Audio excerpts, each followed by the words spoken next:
Olá, meus queridos, meus amados e queridos irmãos. Nós vamos então dar início a essa pequena série de estudo, só para você ter a ideia, não é? E a noção do que está por trás de grandes eventos ditos gospels, ditos evangélicos, evangelísticos, não é? Avivamentos, com o intuito de evangelização, evangelizar, catequizar, salvar, anunciar as boas novas, o tal reino de Deus, para ganhar as almas. Será mesmo que por trás desses grandes movimentos e concentrações, como Marcha para Jesus, o foco é ganhar almas para Jesus? Talvez, no início, acredito que sim, não é? Lá no começo, talvez a tal Marcha para Jesus teve aí então esse interesse, beleza? O último estudo que nós tivemos, não é? O último estudo que nós tivemos, nós falamos sobre. Deixa eu ver aqui que deu um probleminha aqui, peraí. Opa! O último estudo que nós tivemos, nós falamos, nós acabamos, né, com esse texto aqui em hebraico, não é? Esse texto muito bonito aí em hebraico, beleza? Que fala sobre a chamada bronca que o Eterno, que Deus deu em Israel. Não é verdade? O Senhor Deus, ele cobrou a nação israelita, não é? Sobre a corrupção tanto dos sacerdotes, do sumo sacerdote, não é? Tanto dos responsáveis pela casa de Deus, como também, não é? Os governadores, né, ali da nação israelita, beleza? O que nós temos então dentro desse texto que é super importante? Deixa eu só pegar um outro texto aqui. Pois é, eu achei. Aqui, esse texto que eu falei que nós terminamos, né, é o livro de Mica, o profeta Miqueias, né, transliterada, claro, Miqueias, capítulo 3, versículo 10 e 11, que está escrito exatamente assim, em hebraico, não é? Eu gosto de me basear, fundamentar no original das escrituras, da Taná, a Bíblia hebraica, não é? De Gênesis até o seu último livro, né, Zacarias. Sem alteração, interpretação, imaginação, nota, nada disso. Para que você aprenda de verdade o que está escrito no original. Então, nesse texto aqui, em hebraico, nós temos o seguinte ensinamento, né? Bonet Sion Bedamin, Yerushalayim, ou Viru Shalayim, não é? Ou Viru Shalayim Be'avlah. Hashechach Beshochad Ishputuch Veko Hanechar. Ou Veko Hanechar. Veko Hanechar Binchir Yorum. Ok? O Neviechach Bekesef Iksomun. Ve'al Adonai Ishal Enur Lemor. Ve'al Adonai. Ok? Esse é o texto em hebraico, né? Ve'al Adonai. Ve'al Adonai Enur Lemor. Halou Adonai Bekiri Benur. Halou Adonai Bekiri Benur. Ó, Halou Adonai Bekiri Benur, não é? Lotavor Alenur Ha. Lotavor Alenur Ha. Muito bem. E o que está escrito? O que está dizendo aqui? Edificam Sião com sangue, Jerusalém com injustiça. Edificam Sião com sangue e Jerusalém com injustiça. E seus líderes julgam por suborno, seus sacerdotes ensinam por pagamento, por dinheiro, e seus profetas adivinham por dinheiro também, né? E ainda se encostam ao Senhor dizendo, não está o Senhor no meio de nós. Eu vou dar uma pequena pausa, tá bom? Bom, continuando, né? Eu fui pegar ali a minha auxiliadora. Então, nós lemos um texto muito importante que, como eu já disse, a maioria dos líderes religiosos odeiam esse texto, né? Odeiam, porque ele denuncia a corrupção dentro do templo, como nós temos hoje dentro das igrejas. Edificam um Sião com sangue. Sangue de quem? Sangue do suor, do trabalhador, sacrifício, exploração, coerção, opressão, não é? Chantagem. Sangue de quem? Sangue do trabalhador. Querem dinheiro, dízimo, querem oferta, querem voto, querem sacrifício, querem propósito e as campanhas aí que eles inventam, não é? Então eles edificaram Sião com sangue e Jerusalém com injustiça. Então, não adianta construir um templo bonito e dizer que é o templo de Salomão, ou construir catedral, ou construir sede, ou construir cidade mundial, construir templo da glória. Não adianta construir essas construções, esses edifícios caríssimos aos milhões de reais que as construtoras cobram, não é? Com o sangue dos membros, das ovelhas, que é isso que vocês fazem, tá? É isso que vocês fazem. Já pensou se vocês pegassem essa grana, milhões e milhões e milhões e milhões, e fizessem justiça, não é? Critica-se tanto governo, governo, governo, governo, mas e vocês que têm o poder de bilhões anuais nas mãos? Por que não constrói casa para o povo? Ao invés de comprar terrenos para construir templo, aonde depois que acabou a cerimônia, o culto ou a missa, fecha-se o templo e fica vazio.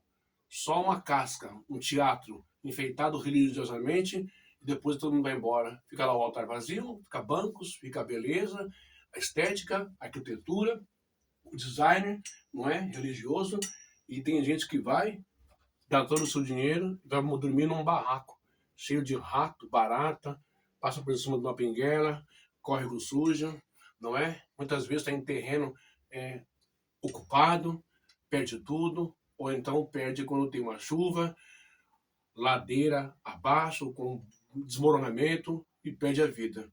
E o templo fica lá intacto. Que coisa, né? Bom, então, partindo daqui, não é?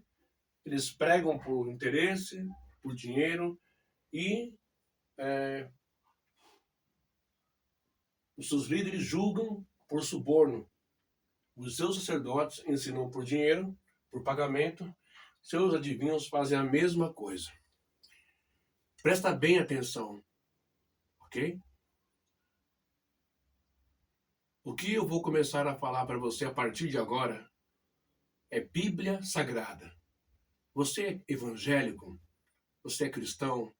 Você, de fato, acredita piamente nesse livro aqui, Bíblia Sagrada? Então, é com base nos ensinamentos de Deus e de Jesus que você tem que fundamentar a sua fé. Você não pode deixar que as pessoas enganem você e a sua família usando textos da Bíblia, cometendo um baita anacronismo que ia pegar coisas de tempo passado e querer aplicar no tempo de hoje, querer inserir num texto antigo coisas atuais. Como fazem? Dízimo nunca foi dinheiro, moeda, cheque, cartão de crédito, débito, nunca foi grana, né? Sempre foi frutos da terra. E dízimo era para os levitas, né? Das 12 tribos de Israel, uma foi escolhida para servir a Deus no templo e tal. E eles precisavam comer, se alimentar, tomar banho, tal, aquela coisa. Então, as 11 tribos trabalhavam e davam 10% para eles, né? Mas isso é lá no Oriente Médio. Isso é lá em Jerusalém. E não tem mais tempo, acabou faz tempo.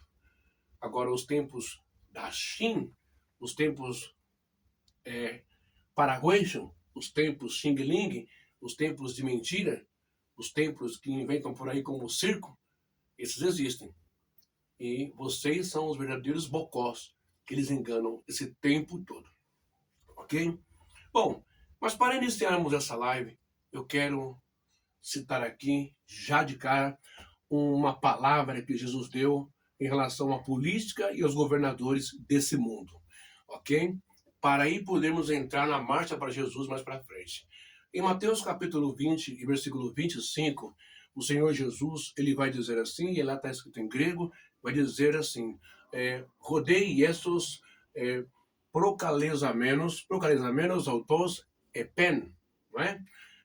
Oidate, roti roi, arconteston, etinom, calai eusin.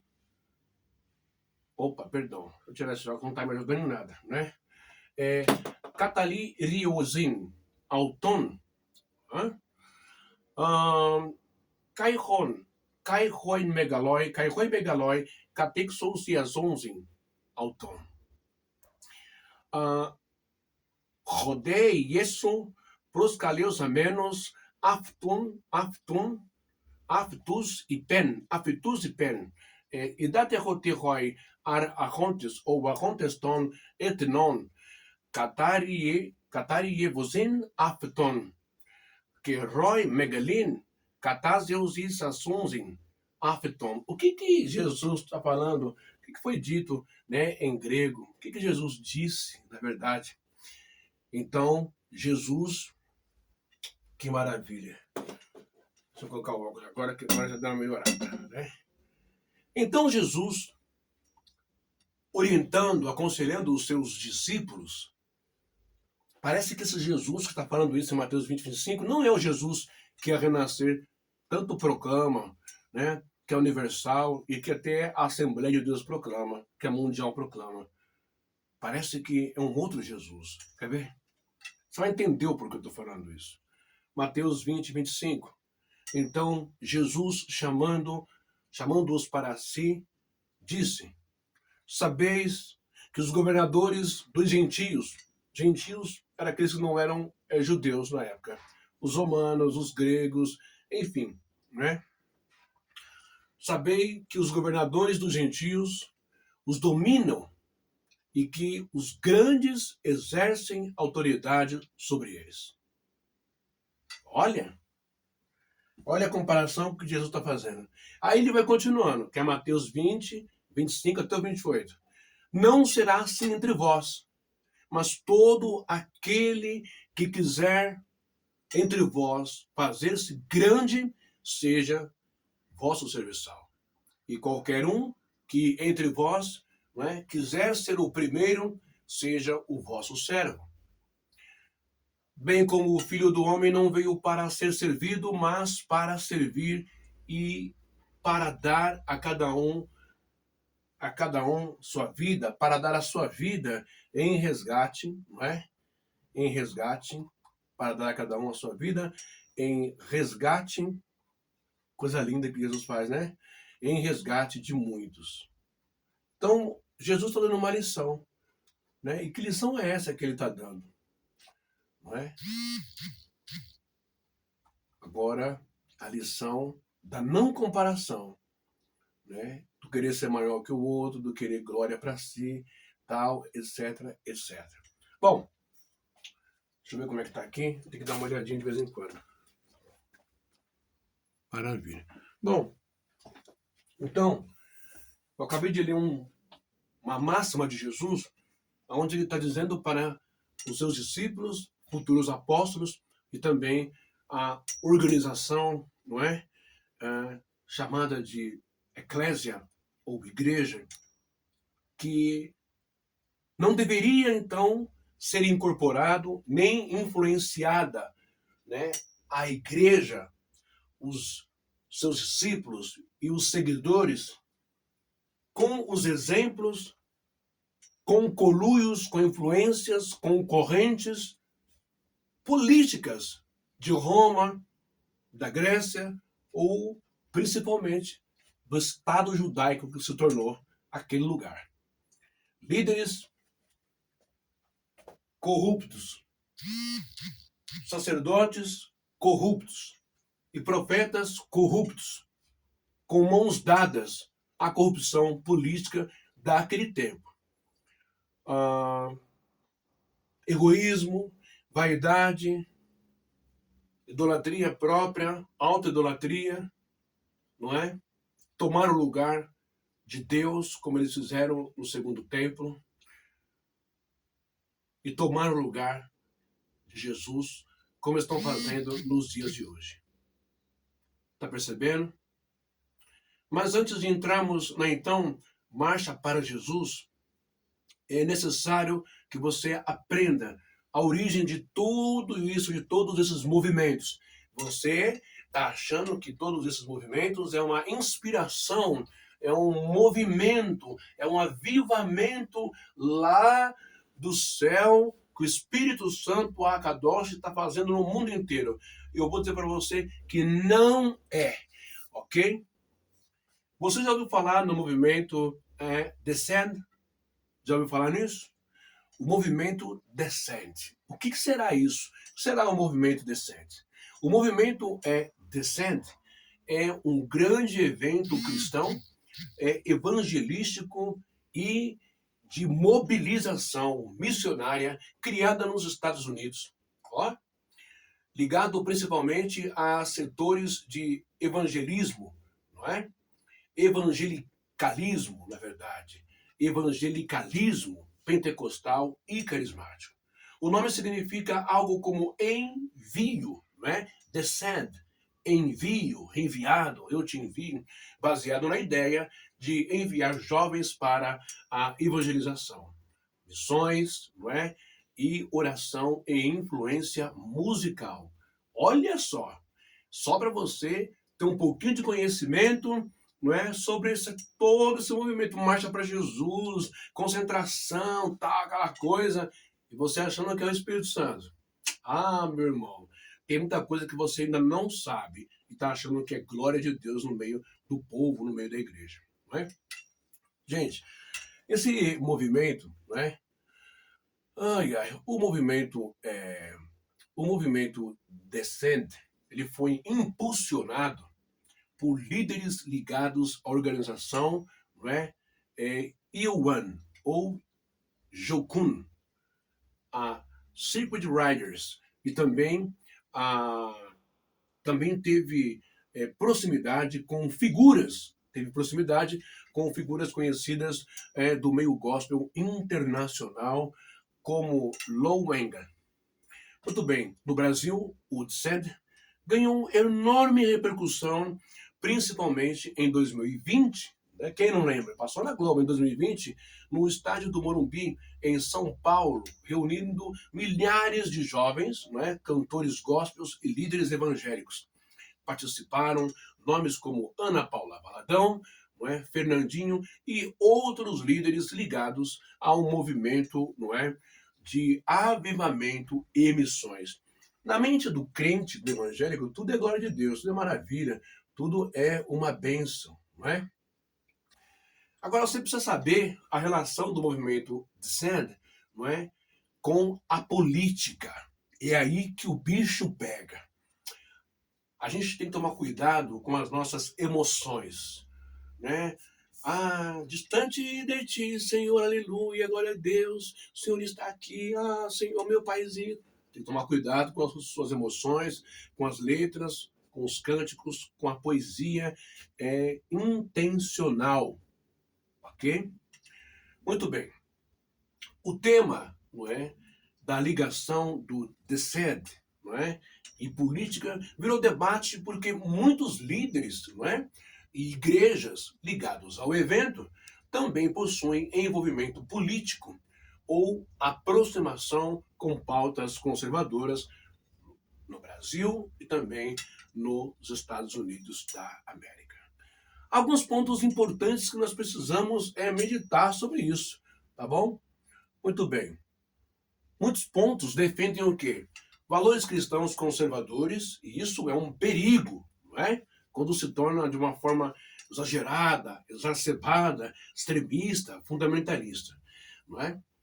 A oposição ao aborto, defesa da família tradicional, maior influência cristã na sociedade e também no Estado.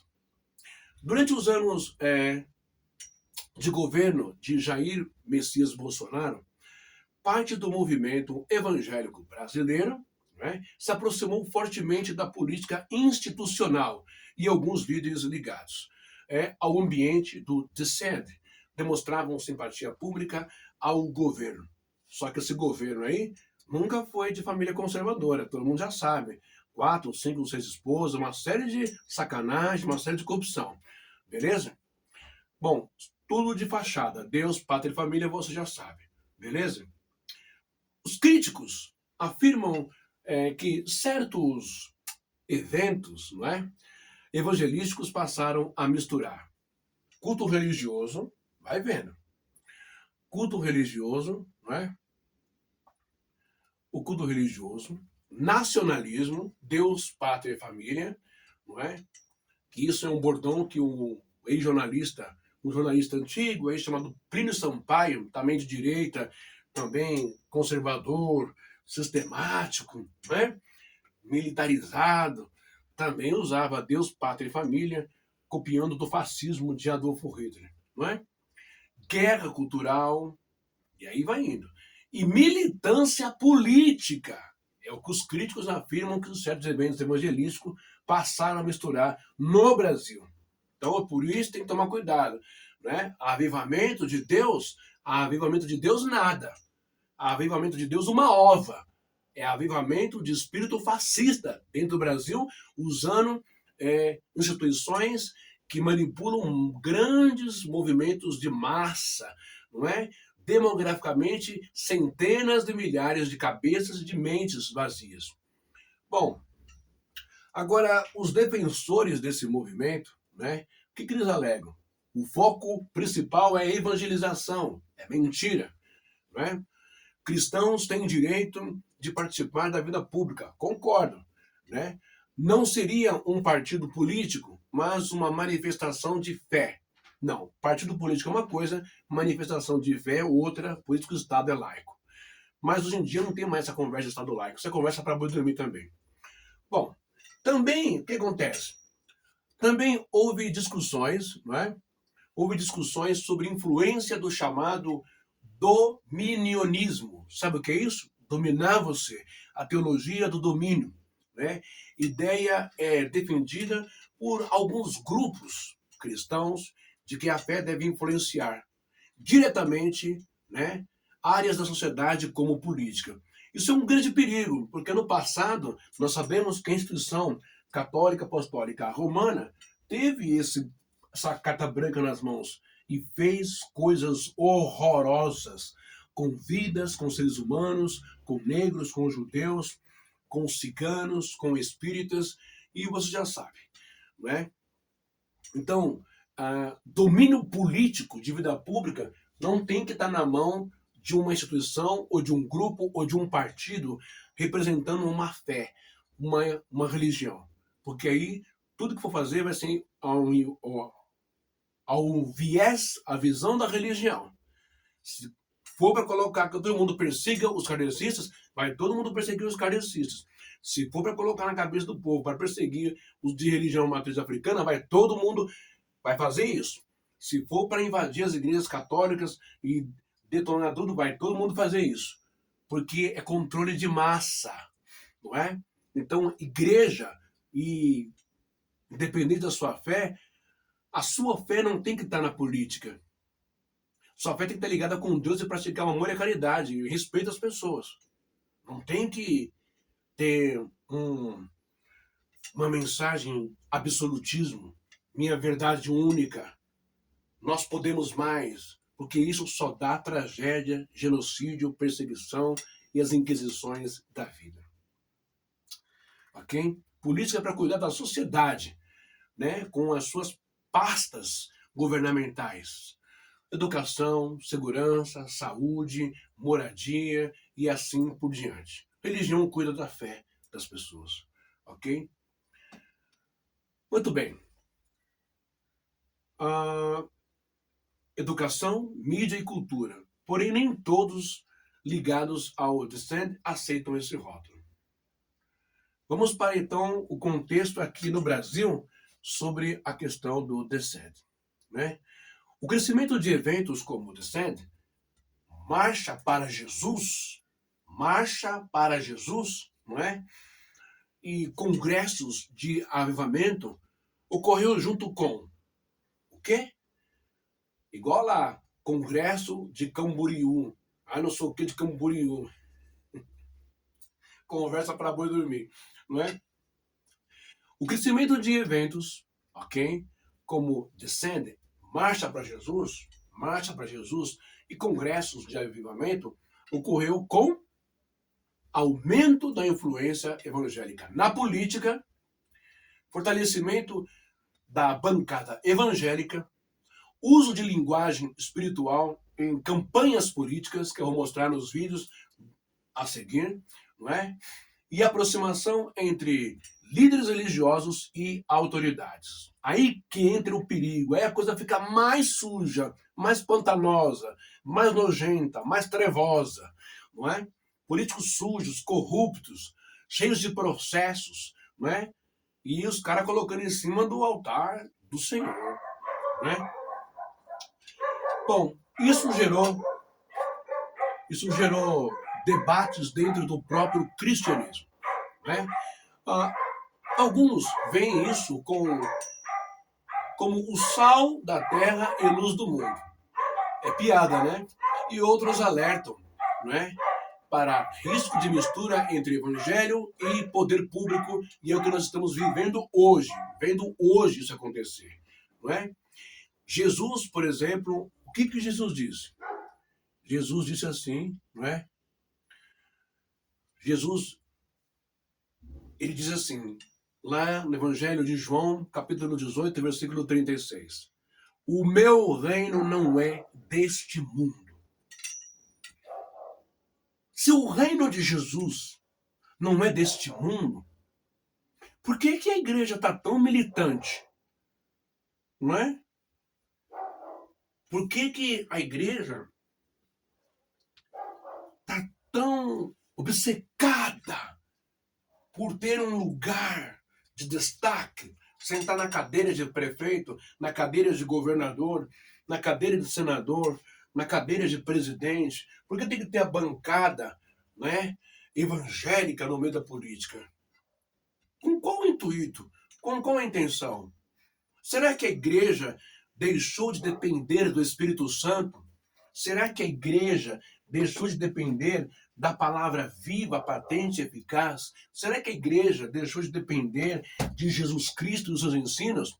Como se Deus e Jesus, o Espírito Santo, não tivessem mais importância ou poder nenhum? Fossem apenas 3 personagens de um conjunto de livros chamado Bíblia, mas que a igreja depende de acórdãos, de união, de contato, de estar numa comunada, estar ligada com ladrões, com assassinos, com genocidas, com corruptos, com bandidos disfarçados de cargos públicos no Brasil? Já parou para pensar sobre isso? O meu reino não é deste mundo.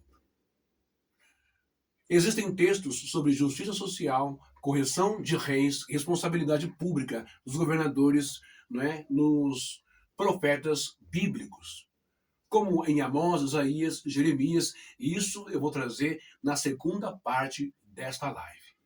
Vocês vão ficar impressionados a quantidade de reprimenda, a quantidade de bronca, de ordem que o Eterno dá para o seu povo não se envolver com gente canalha, com gente malandra, com gente racista, com gente odiosa, com gente que não gosta de pobre, que aproveita do pobre, do INSS, com gente que não está nem aí com a vida do outro, com gente ladrona, com mercenários. Vocês vão ver a quantidade de texto bíblico, é palavra de Deus, não é?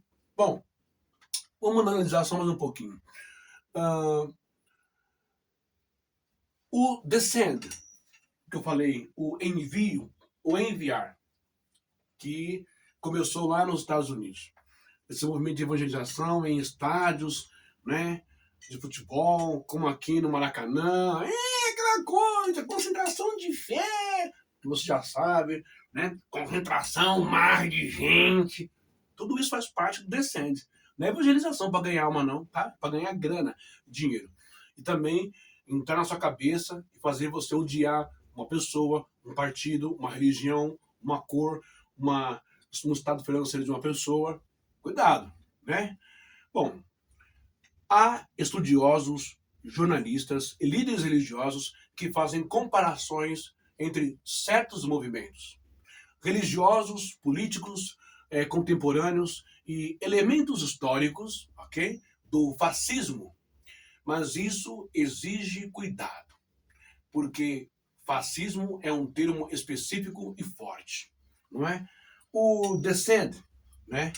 O Descende em si não é oficialmente um movimento fascista. O objetivo declarado do grupo é evangelização, oração e missões. Porém, críticos analisam se alguns ambientes ao redor do movimento apresentam características que, historicamente, também aparecem em movimentos nacionalistas, não é? Autoritários. Quais características são essas que comparam o Descende, não é? O envio, a evangelização em massa, em estádio, em campo de futebol, em praça, né? Nas costas, na praia, nas horas da praia, né? Nas avenidas paulistas, com a Marcha para Jesus? Quais características que assemelham-se, então, ao fascismo, não é? Alguns pontos que geram essa comparação são forte mobilização emocional da massa, linguagem de nação escolhida, né? Que nem você vai ver lá o Flávio Bolsonaro falando que o Brasil vai ser o novo Israel de Deus. O sangue de Jesus te repreende, tem poder sobre isso. Tá louco? Chapou? Tomou chá de cogumelo? Fumou? Bebeu o quê? Cheirou o quê, o Flávio Bolsonaro? Tá vendo o Estado de Israel como é que tá agora aí? Esse Estado aí, Deus que me livre. Estado sionista, nazista, genocida, assassino, terrorista de Israel. Ok? Muito bem. União entre religião e identidade nacional. Isso é muito difícil acontecer, né? Porque cada religião tem a sua fé, cada religião tem a sua escada que leva para Deus, segundo a sua fé e a maneira como encontrou Deus. Porque se depender do evangélico brasileiro, destrói todas as religiões e fica só dele, a cartilha dele, o ABC dele para chegar ao céu. Nenhuma presta, nenhuma de Deus, só dele é correta. Não é? Muito bem. Liderança carismática e também muito centralizada. Ideia de guerra espiritual aplicada ao campo político. Cuidado com quem é muito carismático. Cuidado com quem cativa muitas pessoas facilmente. Muito cuidado. Não é? Tem que ficar esperto, gente. Ok? Falta de Bíblia, de estudo com conteúdo é o que vocês têm. Falta de Bíblia. Hoje as pessoas pagam pau. Hoje as pessoas ficam de joelho. As pessoas ficam obcecadas para ver um cara que aparece na televisão, maquiado, com peruca, sem peruca, fala bem, né? As pessoas hoje correm atrás do artista gospel, mas elas se esquecem de Jesus, que morreu na cruz por elas. Bom, ideia de guerra espiritual aplicada ao campo político. Você vai ver o Flávio Bolsonaro falando na Marcha para Jesus que isso é uma guerra espiritual. É mais uma das características de um fundo fascista, de um fascismo por trás. Não é? Divisão entre povo de Deus versus inimigos da nação ou da fé. Aí mistura tudo. Lembra que eu falei? Anacronismo, não é? Anacrônico. Pega um texto de Moisés, pega um texto de Abraão, pega um texto de Josué, como o cara falou para mim no meu serviço, não é? Um irmãozinho lá, disse que o Deus é o Deus da guerra. Deus é o Deus da guerra. Deus é o Deus da guerra. Você tem que matar, tem que matar. Criança, jovem, mulher, velha, velho, grávida, tem que matar. Deus mandou matar, tem que matar. Será mesmo, gente, que foi Deus que mandou matar? Ou foi a cabeça de ditador de Moisés do seu tempo?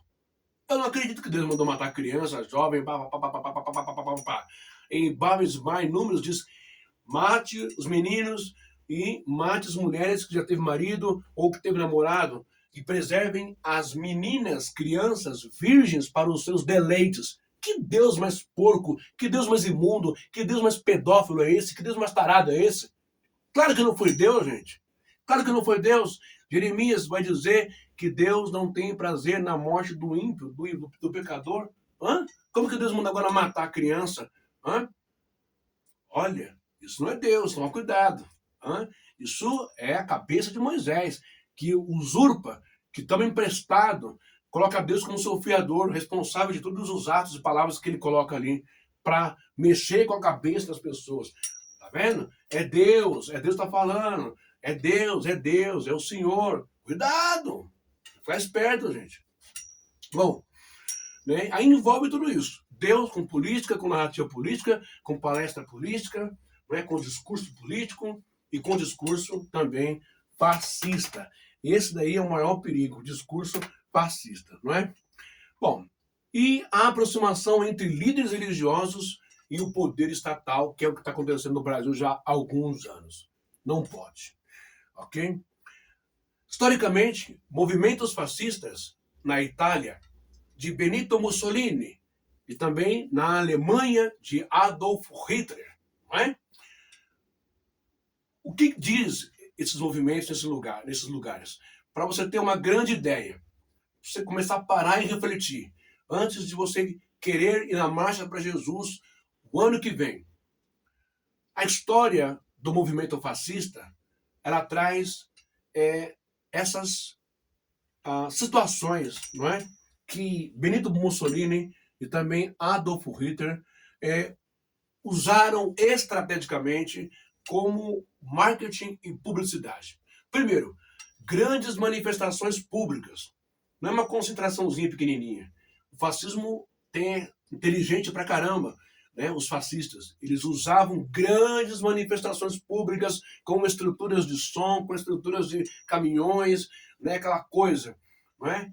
E símbolos emocionais. Sempre tem um símbolo lá, é uma pombinha no meio de um coração, é o símbolo do peixe, não é? Jesus Cristos, e é Jesus Cristos Filhos Deus, não é? Jesus Cristo, Filho de Deus, que é o anacrônico, não é anacrônico, esqueci o termo agora, que pega para fazer as iniciais de um nome para criar uma frase, não é? Isso é marketing também para enganar você, ok? Apelos religiosos ou messiânicos, culto à unidade nacional, um culto exagerado, um culto sistemático, um culto fanático à nação, não é? E o combate a inimigos internos. E aí começa a desgraça. Persegue o judeu, persegue o povo do judaísmo aqui na Alemanha, também na Itália.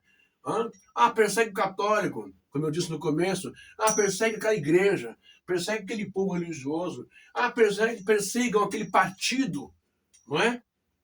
Político, etc, etc, etc. Isso vai entrando na cabeça do adepto, do membro. É a lavagem cerebral. Olha o descende, olha aí o fascismo por trás. Não é? E o que nós estamos vendo no nosso país? Pastor que vai no mercado e dá tapa na cara de uma moça negra do caixa porque ela é petista. O que nós vimos durante as eleições do Bolsonaro? Irmão da igreja da congregação tira uma arma e dispara para matar o outro porque o outro disse que não queria ouvir nada sobre política na igreja, na Congregação Cristã do Brasil, que ele queria ouvir sobre a palavra de Deus, da revelação. Não, mas o ancião estava falando sobre fazendo politicagem dentro da igreja, e o outro que é bolsonarista, pá! Tenta matar o outro. E pior, a reportagem ainda diz que o cara ficou sangrando, caindo no chão, e o culto continua normal na congregação. Nem ligaram para o irmão da igreja até chegar o bombeiro, tal, essas coisas.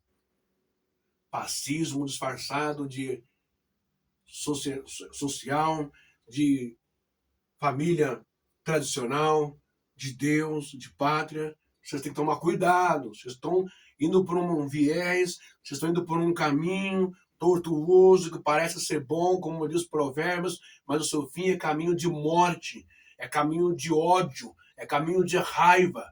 Vocês não estão impactados pelo Espírito Santo, vocês não estão cheios da unção de Deus, vocês estão cheios das toxicidades desses caras políticos e pastores vendidos e corruptos, ok?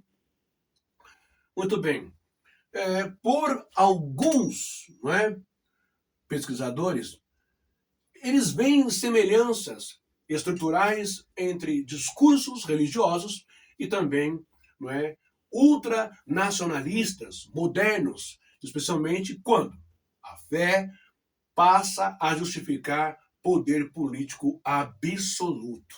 Olha, quando a fé passa a justificar, não importa o que o presidente fez, o que ele falou, não importa o que o deputado fez, falou, é em nome da fé, é isso aí, vamos arrebentar, vamos matar, vamos destruir, quebra tudo mesmo, não tô nem aí. Cegueira espiritual, quando a fé passa a justificar o poder político absoluto. Não, porque Josué também foi e matou. Não, porque Moisés também foi e matou. Não, porque é isso mesmo, Davi fez, arrebentou, tal. Vai usar um termo anacrônico de milhares de anos, não é? Para justificar, dentro de um mundo lá atrás, milênios atrás, para justificar hoje a intolerância política, a intolerância étnica, a intolerância racial, a intolerância de gênero, não é? A intolerância de igualdade, a intolerância contra pobres, para justificar. Vai usar a Bíblia ou a fé para justificar, dizendo que o Senhor está provando, o Senhor falou, é assim, assado, e não é. Prestem bem atenção aonde vocês estão indo, que trio vocês estão seguindo, que carro alegórico vocês estão seguindo, criticam tanto o carnaval, falam tanto do carnaval, mas o carnaval não está pregando, influenciando ódio a ninguém. A matar, a bater, a destruir a ninguém. Você vê que coisa? Enquanto a marcha de vocês tem narrativas, tem palestras, tem falas fascistas, não é? Muito bem. Opositores são tratados como inimigos morais e espirituais. O Lula é um comunista, o Lula é um anticristo, o Lula é a besta, mas é o cara que mais fez projetos e deu títulos ao povo evangélico no Brasil. Inclusive a Marcha para Jesus como feriado nacional, não é? Inclusive, né, reconhecendo a Marcha para Jesus, reconheceu o dia do evangélico, o dia da Bíblia, reconheceu uma série de coisas, não é? A religião evangélica. Mas mesmo assim, o que ele toma é tapa na cara, soco e cuspe, porque vocês são ingratos, porque vocês estão com a mente tóxicas, né, intoxicadas pela direita extrema desse país, não é? Que usa tudo isso que eu estou falando para criar um caos social, um caos político, uma guerra fria, disfarçada de guerra espiritual. Bom, e também há desprezo por pluralismo democrático. É só o seu partido, é só o PL, ou é só o partido coligado ao PL que está certo. Só a extrema-direita que está certa. Quando está toda errada, quando tem também um lamaçal de crimes, um lamaçal de processos, um lamaçal de agressões, de mortes, corrupções, desvio de dinheiro, não é? E ligações com o crime organizado. E mesmo assim, acham que estão certos, lá em cima, no topo da moral, da ética, do tal Deus, pátria e família. Bom, por outro lado, não é? Por outro lado, muitos cristãos rejeitam totalmente essa comparação e argumentam que evangelização pública não é fascismo. Aí a pessoa está com a cabeça totalmente da tomada, lembra? Mente cauterizada. Então eles vão sair em defesa, não é? Evangelização pública não é fascismo. Participação na política de religião, de religiosos, existem em democracias. Defender valores, não é, conservadores não torna alguém fascista. O movimento não defende oficialmente ditadura nem violência estatal. Então, a resposta mais equilibrada veja bem, né? não há consenso acadêmico de que Descende seja fascista. Mas existem análises críticas sobre possíveis aproximações entre setores do nacionalismo religioso contemporâneo e traços historicamente associados ao autoritarismo. Então tem esses indícios, esses traços, não é, de que o Descende tem sim viés, fundo de cortina fascista. Inclusive, dentro do próprio meio evangélico, há pastores que alertam contra culto político, messianização de líderes, como fizeram com o Bolsonaro aí, colocando ele no lugar de Jesus nas igrejas, não é? Mistura entre reino de Deus e projetos de poder terreno. O teólogo alemão Dietrich Bonhoeffer, acho que é assim, que enfrentou o nazismo, criticava justamente quando a igreja, não é, se torna instrumento de poder político e perde sua função profética. Aqui no Brasil já perdeu faz décadas e décadas e décadas a sua função profética, não é? Bom, então, o que é fascismo? Fascismo, historicamente falando, o fascismo ele surgiu no começo do século XIX, ou melhor, no começo do século XX, especialmente com Benito Mussolini, não é? Na Itália, depois de aparecerem, não é, movimentos semelhantes em outros países, sendo o mais famoso o nazismo de Adolf Hitler na Alemanha. E quais são as características do fascismo? E é agora que você, cristão, vai ficar de boca aberta, não é? Primeira característica do fascismo: nacionalismo extremo. Deus, pátria e família, Brasil, Brasil, Brasil, Alemanha, Alemanha, Itália, Itália, não é? Culto ao líder, adoração, aquele tipo de veneração e honra exagerada a Adolf Hitler, não é? A Benito Mussolini, a Joseph Stalin, etc, etc, etc. E o que fizeram no Brasil com o Jair Bolsonaro e fazem até hoje, uma idolatria, não é, ao Jair Bolsonaro, não é? Isso chama-se culto ao líder, que é também a segunda característica do fascismo. Primeira característica é o culto nacionalismo, política, ao extremo da nação, tal, e o culto ao líder. O problema é que os bolsonaristas brasileiros nem amor à pátria eles são, porque eles amam, eles adoram, eles lambem os Estados Unidos da América. Para quem bate continuamente para a bandeira americana, não é? Para quem vende o país para os Estados Unidos, para quem trai a sua pátria, não é? Para quem tenta destruir as estatais, os benefícios, o social, não é? Do povo brasileiro para colocar o imperialismo do tio Sam, então não pode nem ser chamado, não é, de fascista. É pior que o fascista ainda. Deus que me livre, olha. Então, terceiro, mobilização emocional de massas, não é? Então tem tudo uma estratégia para compungir, para mexer, sensibilizar as pessoas, o povo mesmo, principalmente o povo pobre, de baixa renda, de baixa cultura, de baixa instrução, não é? É muito mais fácil convencer as pessoas. Como ele disse, não é? Um título de eleitor na mão e um diploma de burro no bolso. Vou dar um time que vou tomar uma água e já volto. Bom, voltando, né? Vou tomar uma água. Então, nós paramos na hostilidade ao pluralismo. Não pode ter pluralidade, não pode ter opinião controversa, não pode ter uma outra ideia, não é nada democrático, não é? A identificação de inimigos internos, não é? Entre aspas, inimigos internos, não é? Não pode ter uma visão diferente, não pode dar uma outra sugestão e nem opinião. Aí já virou inimigo, não é? É a mesma coisa.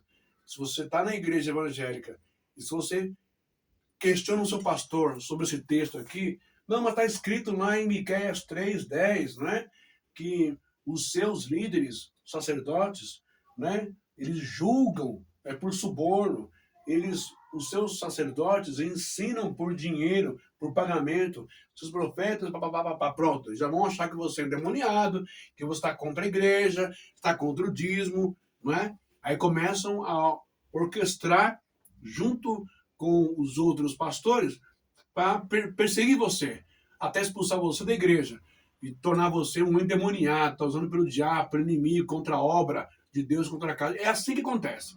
É só questionar eles que eles já têm essa estratégia, né?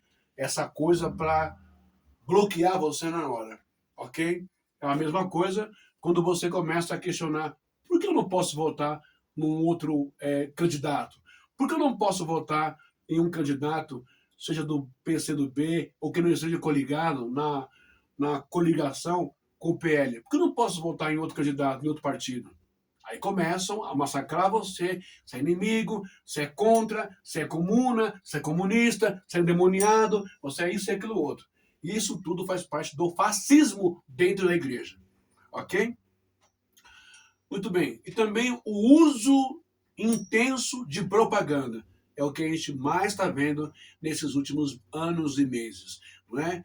É candidato Bolsonaro aqui, lá, acolá, é na Renascer, é na Universal, é na Mundial, é na Internacional da Graça, é na Marcha para Jesus, é também na Assembleia de Deus Madureira, Assembleia de Deus do Brás, é na Assembleia de Deus Belém, propaganda exagerada. E aí vai com portfólios, com folhetos, né, com foto, com slogan do partido, o número do candidato, aquela coisa toda. E o fundo, não é, da mensagem é homem de Deus, Messias,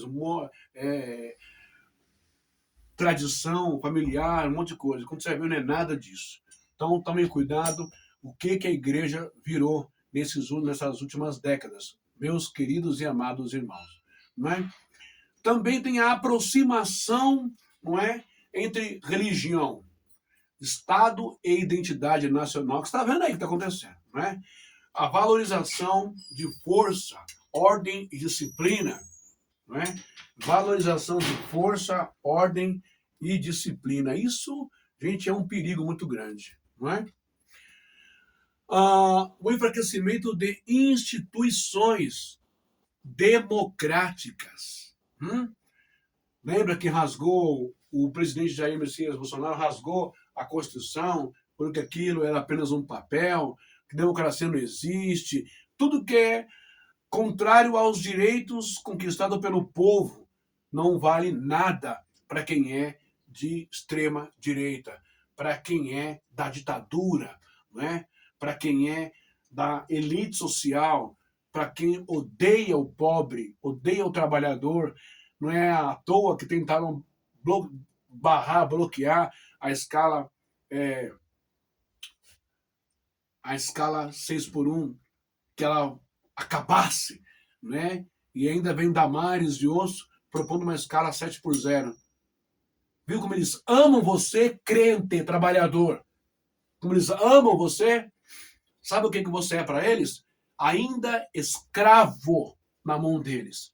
Trabalhe, trabalhe mesmo até morrer, demore de receber a sua aposentadoria, trabalhe, trabalhe sem parar, para que quanto mais você trabalhe, mais impostos você pague e mais grana eu tenho para mim, para os meus filhos, minha família, para a fazenda, para aquilo outro. Acho que entrou um pingo d'água aqui na minha lente.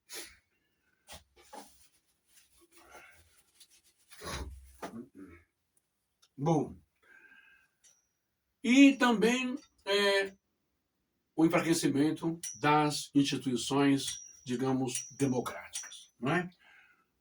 O fascismo histórico, não era apenas conservador, entre aspas. Ele buscava reorganizar toda a sociedade em torno de um projeto nacional totalizante. Vamos ver agora a diferença entre conservadorismo, nacionalismo e fascismo. O conservadorismo defende tradição, religião, família, prudência nas mudanças sociais, né? E nem todo o conservador é autoritário. E o nacionalismo, irmão bem? O nacionalismo, ele valoriza a identidade nacional, cultura do país e soberania, ok? Pode existir aí, não é, em democracias ou regimes autoritários. E o fascismo? Olha que legal. O fascismo vai além dos dois. O fascismo transforma política em missão sagrada.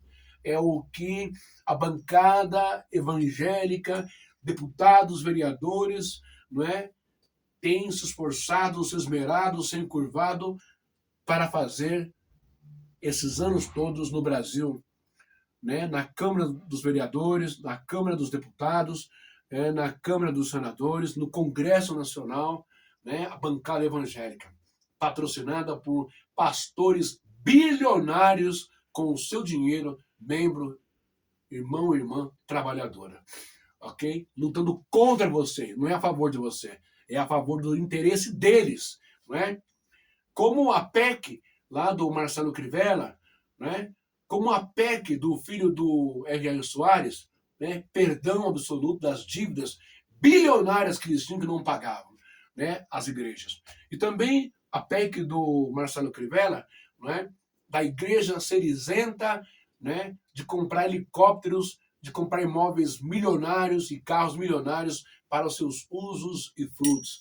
Vê se eles fazem alguma coisa de isenção com o teu nome que está sujo no Serasa, SPC. Vê se eles fazem alguma coisa para facilitar para você ter um carro, ter uma casa, ter um helicóptero, ter um luxo. Fazem alguma coisa para você? Ou crente aí da igreja? Ou membro? Fazem? Aqui, ó. Banana. Banana para vocês que eles fazem. Não é? Bom, então o fascismo ele é bem pior do que os dois. Né? Conservadorismo e nacionalismo. Por quê?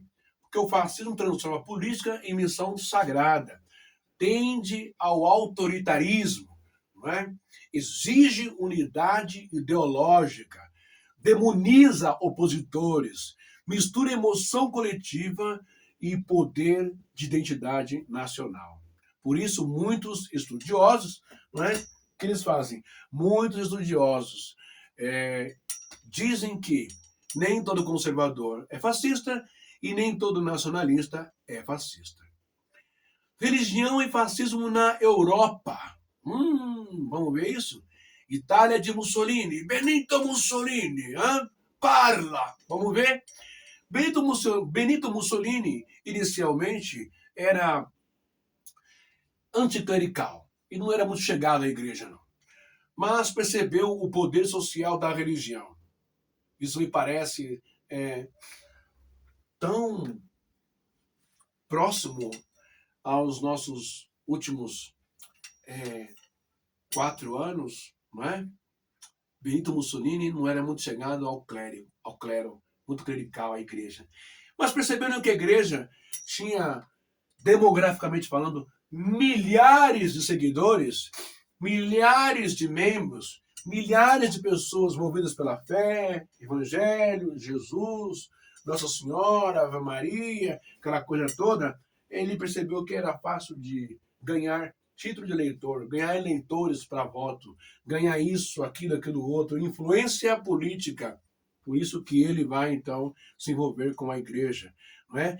Em 1929, assinou o Tratado de Latrão com a Igreja Católica Apostólica Romana. E aí Benito Mussolini reconheceu o Vaticano. E ele recebeu apoio de setores católicos, porque dentro da igreja, não só católica, mas de todas as igrejas, tem o lado extremo de direita suja, tem um lado podre, tem um lado corrupto, tem um lado racista, tem um lado da elite social, né, que odeia pobres. E ele fortaleceu legitimidade política. Não é ninguém dá ponto sem nó, não. Sempre tem um interesse ali, escuso, podre, sujo e nojento, uma intenção, não é? Houve padres e bispos favoráveis ao regime ditatorial de Benito Mussolini, né? Mas também houve padres críticas. E na Alemanha nazista? O nazismo tentou usar símbolos cristãos e linguagem religiosa. Alguns setores, né, protestantes criaram o movimento. Cristãos alemães Deutsche Christen, que tentava adaptar o cristianismo ao nacionalismo nazista. Olha isso, não é? Outros resistiram, como Dietrich Bonhoeffer, uma coisa assim, e Karl Barth, não é? Eles, não é? Criaram a chamada Igreja Confessante.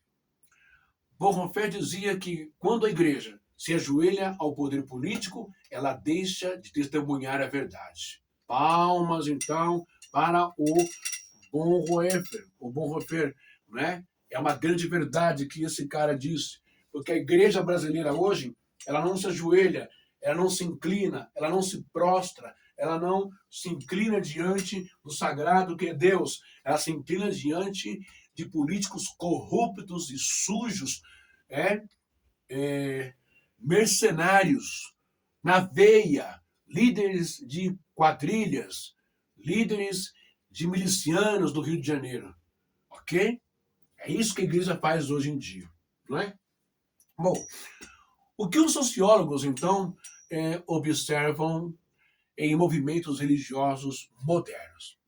Para nós terminarmos, bom, alguns pesquisadores enxergam paralelos entre certos movimentos religiosos contemporâneos e mecanismos usados por movimentos autoritários do passado. Não significa que sejam iguais ao fascismo histórico, mas que compartilham padrões próximos, como grandes atos emocionais, sensação de missão nacional, retórica de batalha espiritual, não é? Fusão entre fé e identidade política, linguagem de nós contra eles, ok? E líderes vistos como escolhidos por Deus. E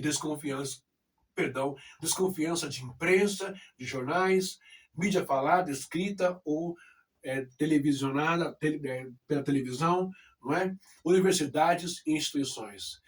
As universidades que mais são atacadas hoje é a USP, ok? Enfim.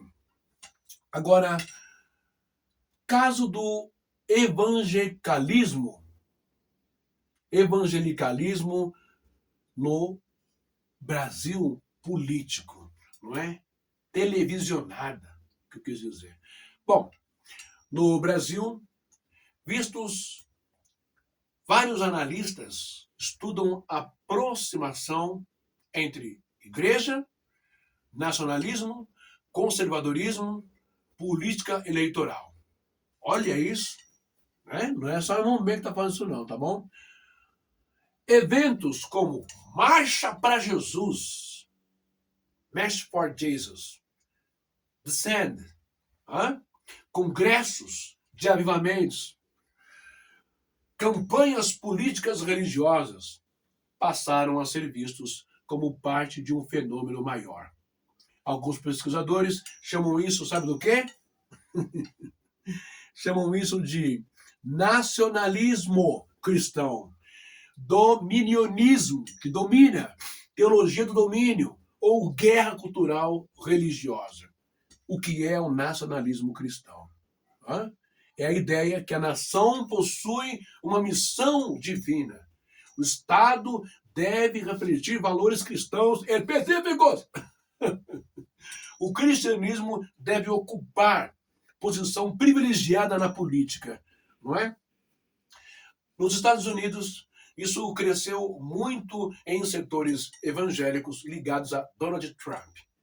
Não sei que evangélicos são esses, os pastores estão orando por um pedófilo, por um cara que, segundo os documentos e as fotos, são milhões aí de arquivos que o FBI tem, de matar crianças, comer carne de crianças ali assada, que a gente vê nos vídeos.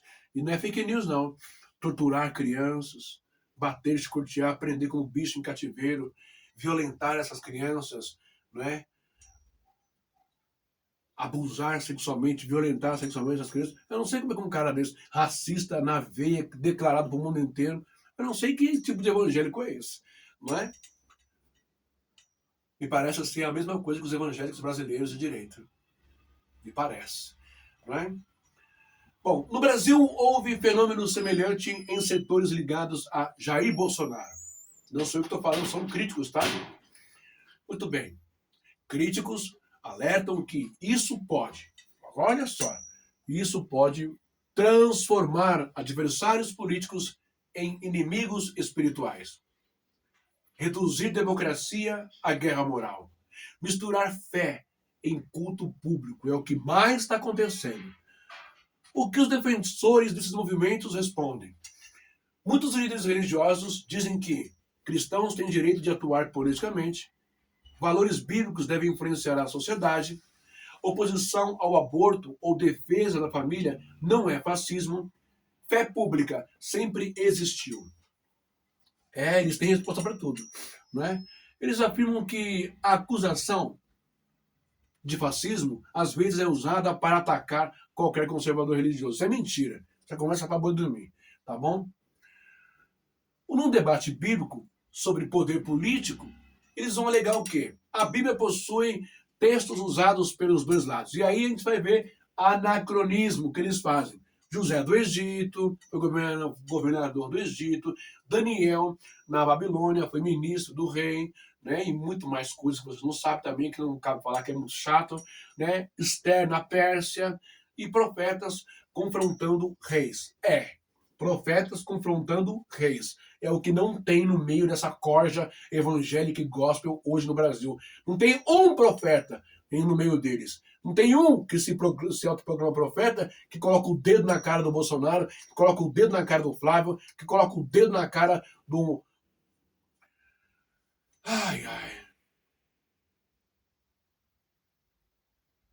Magno Malta, Marco Feliciano, não é? Do Malafaia, do Edir, do Valdemiro. Não tem. Porque são profetas, líderes, julgam por suborno, seus sacerdotes ensinam por pagamento. E os seus profetas adivinham por grana. Todos estão corrompidos, todos estão sujos, todos estão compactuados até o talo da alma com Satanás, os demônios, não é? Os homens ruins, racistas, elitistas dessa nação. Beleza? Muito bem. Textos usados contra a mistura de poder e religião. De poder e religião. O meu reino não é deste mundo. João 18:36. Mateus 20:25. Os governadores, os governantes das nações dominam sobre eles. Não será assim entre vós. Mateus 20:25 até o 28. Né? No Apocalipse, muitos cristãos interpretam Babilônia como símbolo da corrupção entre religião e poder e império. Ok? Dietrich Bonhoeffer criticou a submissão da igreja ao Estado nazista. Karl Barth defendeu independência da igreja ao Estado nazista. Defendeu independência da igreja diante do poder público. Então, o Dietrich Bonhoeffer criticou a submissão da igreja ao Estado nazista, não é? E o Karl Barth, ele defendeu a independência da igreja diante do poder público. E a Hannah Arendt, não é? Analisou massas, propaganda e autoritarismo. O Umberto Eco criou a ideia de urfascismo, descrevendo padrões culturais recorrentes do fascismo, não é? Sobre o Dissent, especificamente, o Dissent oficialmente fala de oração, missões, não é? Evangelização, despertar espiritual, mas críticos observam muita proximidade com o nacionalismo religioso. Estética de mobilização de massa, influência de conquista espiritual da sociedade, não é? Linguagem de conquista espiritual da sociedade, influência direta, não é? Política. E até hoje existe debate se isso representa apenas ativismo religioso legítimo ou risco de fusão entre fé e poder é político, ok? Então, eu vou terminar por aqui, que já estendeu bastante, né? Esse nosso estudo aqui, né? O descende significa envio ou enviar, que eles chamavam os jovens, né? Chamado para ir, para evangelizar ao mundo, né? Conforme Marcos 16:15, né? Essa ideia nasceu daí, né? Então, a gente termina aqui, eu termino hoje aqui, e amanhã eu volto, eu vou colocar um vídeo agora que eu editei, para você ter uma ideia do que a gente vai falar amanhã, então, sobre Marcha para Jesus. Não tem Jesus nenhum nessa marcha. Não tem nada a ver com Deus, não tem Espírito Santo coisa nenhuma. Lembra? Fascismo controla as pessoas com emoção. Né? Então pode ajoelhar. Senhor nosso Deus, abençoe essa nação brasileira, abençoe o povo do Brasil. É tudo conversa para boi dormir. Teatro puro. Ok? Até amanhã, então. Espero que vocês tenham gostado dessa explicação antes de entrarmos na marcha. Não é? A história do descende, do fascismo, para você entender essa força, essa estratégia de manipulação em massa. Ok? Até amanhã.